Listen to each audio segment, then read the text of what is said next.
So question हमारे पास so that the function जो कि नेचुरल नंबर से नेचुरल नंबर तक डिफाइंड है, यानी कि हमारे पास डोमेन भी कैसी है नेचुरल नंबर और कोडोमेन भी कैसी है नेचुरल नंबर। तो इसमें हमारे पास एलिमेंट्स कुछ इस तरीके से आएंगे 1 2 3 4 5 6 इस तरीके से एलिमेंट्स आएंगे और यहाँ पर भी हमारे पास कुछ ऐसे ही एलिमेंट्स आने वाले हैं।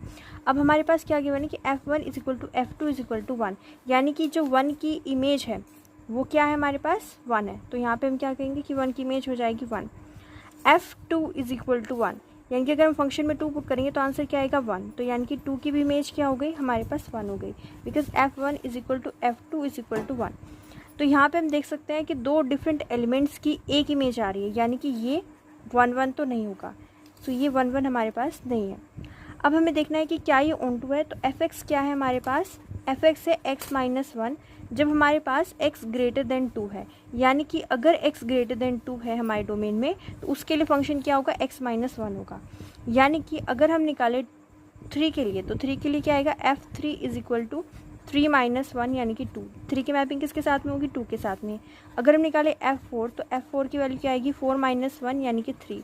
तो 4 की मैपिंग हो जाएगी 3 के साथ में। इसी तरीके से 5 की मैपिंग हो जाएगी 4 के साथ में। तो ये x है और ये y है। तो हमारे पास जो x अगर हम देखें तो हमारे पास जो x है वो क्या मिल रहा है y प्लस 1। जैसे अगर हमारे पास 4 है तो जो हमारे पास y आएगा वो क्या आएगा y प्लस 1 करके हमें x मिलने वाला है। तो हम यहाँ पे निकालेंगे f(x), तो f(x) क्या हो जाएगा हमारे पास f of y plus 1।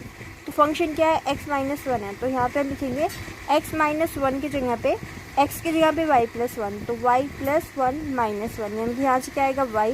f(x) is equal to y आ गया, यानी कि ये एक ऑन2 फंक्शन हो गया। ऐसी वीडियोज़ के लिए सब्सक्राइब